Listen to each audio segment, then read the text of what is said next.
Right,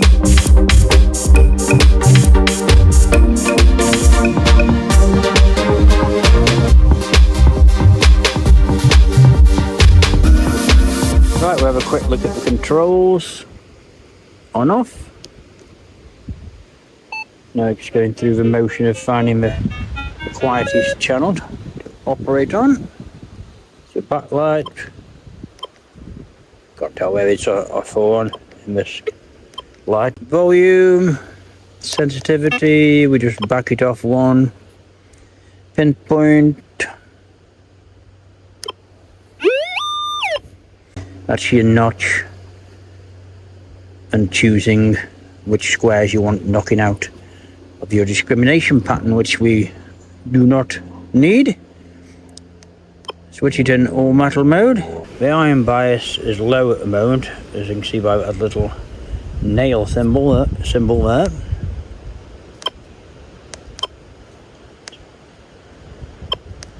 Press that for 2 seconds, it disappears.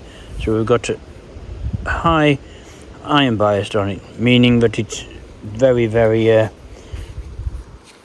likely to see things like that as iron, whereas which is an iron bottle. Normally it would pick that up like all the detectors, but it's been a bit extreme on the sensitivity. So, but we'll leave it like that because that's the way I would use it. Right, we'll go and find the gold chain at I might turn the sensitivity down slightly actually. A gold chain, 20 inches long, rolled into a ball 1 inch deep. Like virtually all Minelabs, they don't do gold chains. Here's another gold chain, 5 inches long, 1 inch deep. Come around in the sort of coke area. Just go back to that. Would I actually? Yes, I probably would dig that if I wasn't standing in a field full of coke. Right, next, silver earring, 1 inch deep. It's a very, very fine earring. Not many detectors get it. And small Roman bronze, 3 inches. Very low conductive cut quarter, 4 inches. Pewter button, 4 inches. Pewter button, 6 inches.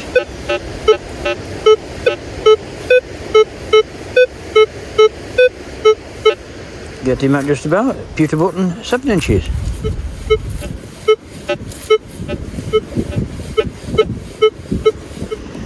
On the screen it's giving me a -6, but I'd probably dig that because I'm an audio person anyway. It's just out of its range, so it doesn't really have a power to actually identify it, as you can see by a lack of target ID on the screen. Right, coke, see where that comes. One, it's about normal for most Minelabs. Actually see quite well on this, it's not giving a fantastic signal on the coke. Right, let's go on to the galena at 6 inches. Gets out with a resounding 1. Most detectors see coke and the galena exactly the same. This one is obviously not doing.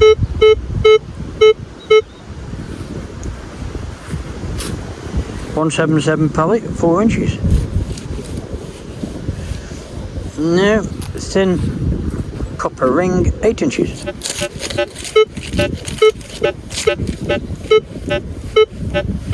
Again, it's on the very edge of its ability, but I'd dig that one.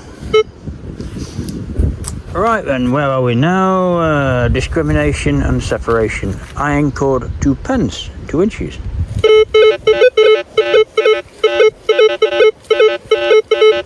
You're seeing non-ferrous and ferrous around the same hole there. think if I put the iron biased on high,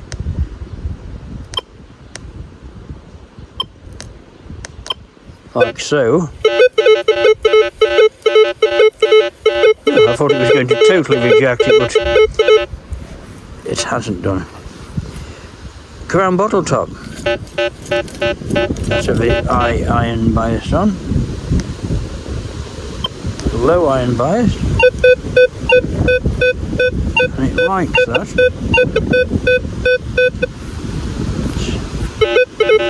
So you can tell the difference definitely between iron cord 2 pences and the crown bottle top. You'd be digging all the bottle tops up and leaving over 2 pences. So we've got coins, 2 of which low and high conductive, 8 inches deep, 1 inch apart.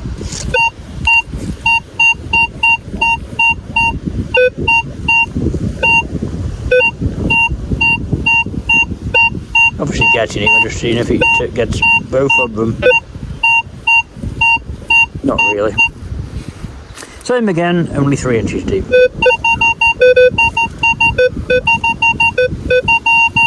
Yes, getting those. Ring pull. Comes in a nice sounding 15, 20 pence. About the same, so you're not going to separate those. 3 inch deep, low and high conductive coins with a staple in the middle of them.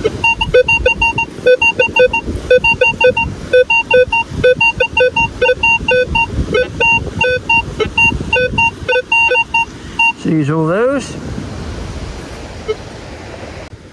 Right, low conductive coins, 5 pence. It should do the 6 inch one quite easily. 7 inch. 8 inches.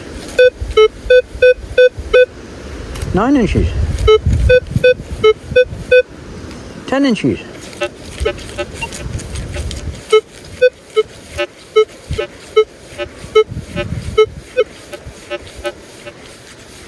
That's pushing it a bit too far, I think. Right. We've got 5 pence on edge, 5 inches. Lengthways, 6 inches.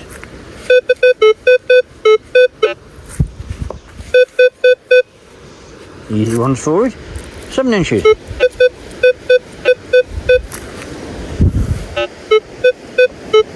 Yeah, very impressive with those. Cut quarter, 2 inches. 4 inches. 5 inches.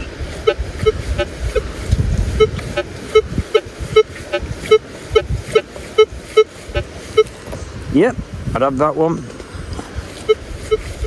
Thing is, I've been using Minelabs for 20 odd years, so I know that if you get any sort of low tone like that, it's always a target, even if it's one way. But that's just experience, I suppose, with one particular detector make.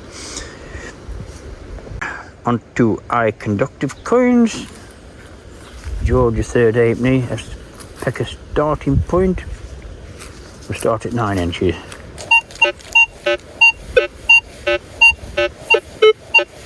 Ten inches.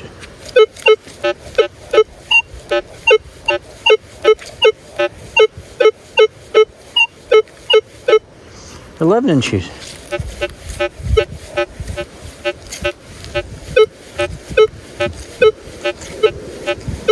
'Just on the edge of its range. Try the 12-inch one. No, nothing. We'll go with the 8-inch one just to show you what it should sound like. Right then, George III halfpenny on edge, 6 inches.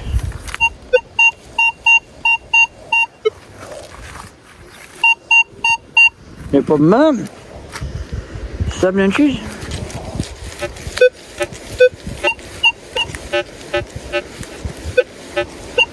Again on the edge of its ability.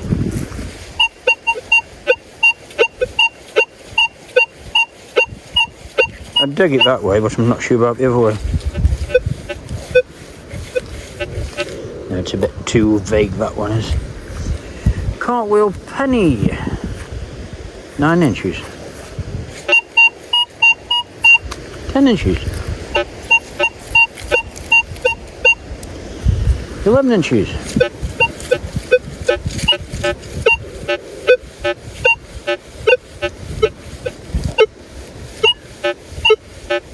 'That again is a bit vague. 12 inches.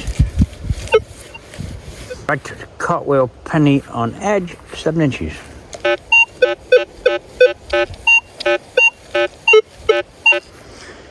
We just switch the old metal mode off.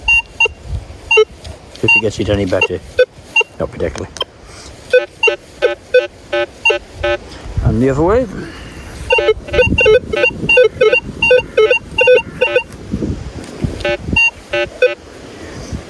Eight inches.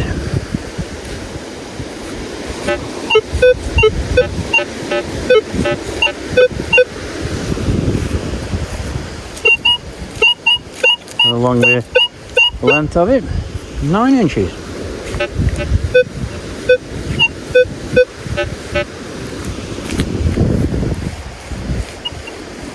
Now it's gone now. Right, on to artifacts.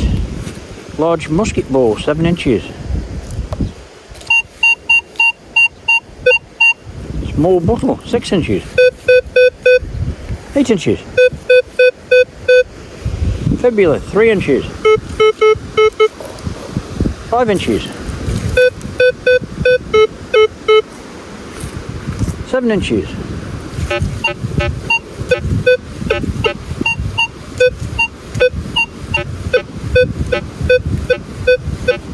'll take that. What's on this bottle? 15 inches. No problem with that. Large musket ball, 10 inches. No. Large lead weight, 14 inches. Thimble, 12 inches.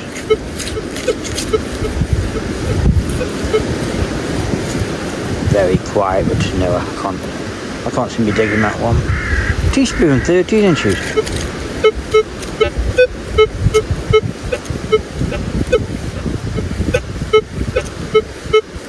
Based on audio alone, I'd have a look at that one. Small bottle, 10 inches. And moving on now to the silver coins.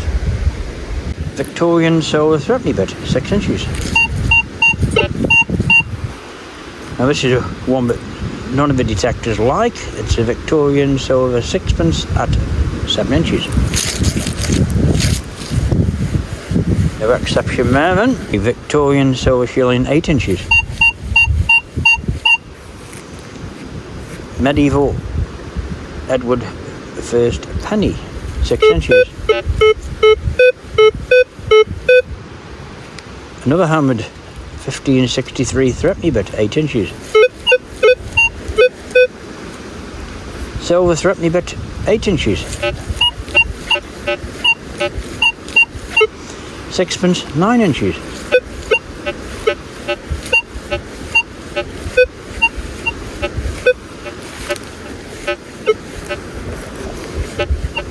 Not great. Shilling, 10 inches. Florin, 12 inches.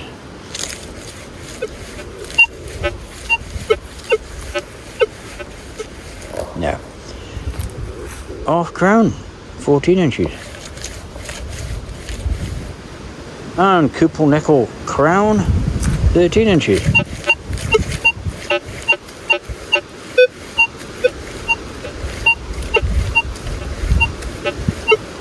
Yeah, to investigate that one, but it's very, very vague. Right, finishing up with the iron targets and hoards. Horseshoe, 6 inches.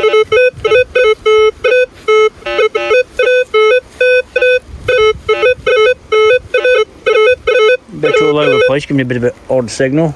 I'll put the iron bias up a bit. Too high.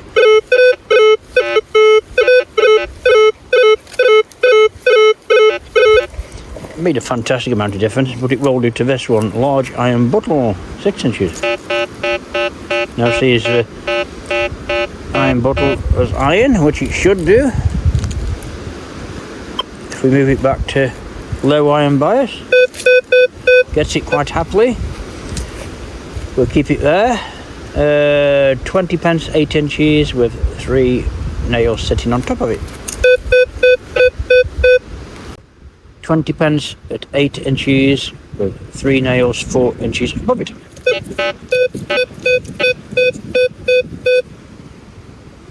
We'll get that. Knife blade 2 inches with 2 copper rivets sticking out of it.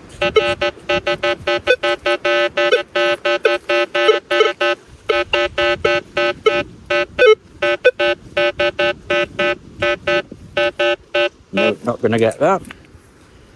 Large nail, 6 inches of 20 pence sitting directly on top of it.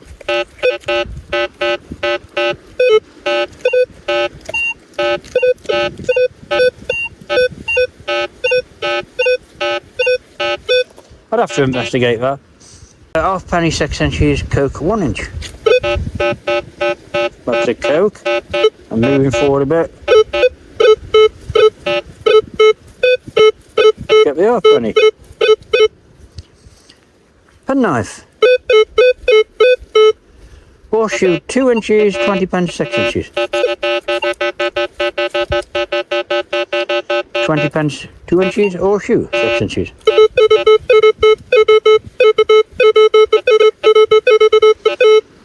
Six half pennies stacked on top of each other at 11 inches.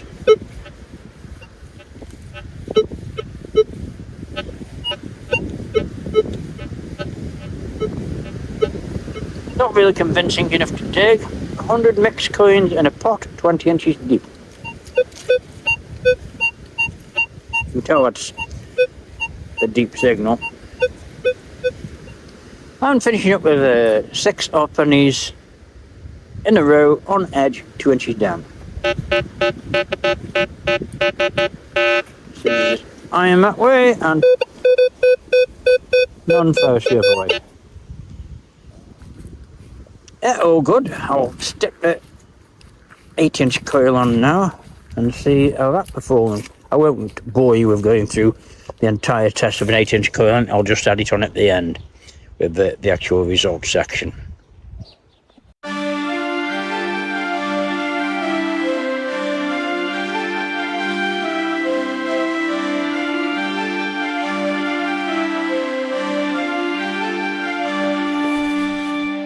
Well, Vanquish is a good little detector, nice and lightweight. I don't think I'm too keen on the colour red, but that's just a personal choice.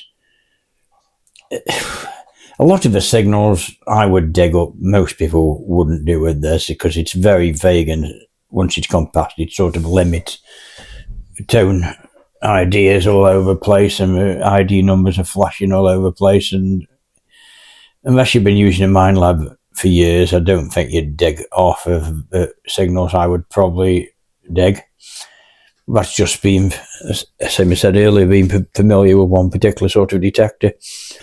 I was quite surprised that the smaller coil did better than the larger coil, and that's a bit of a mystery really, because normally the other way around. Anyway, it's going to be replaced soon by a newer model, which looks a lot like the X-Terrors. So when I get one of those, I'll do a test on that. Oh, thanks for watching anyway. Well, I'll see you soon with another video. Bye for now.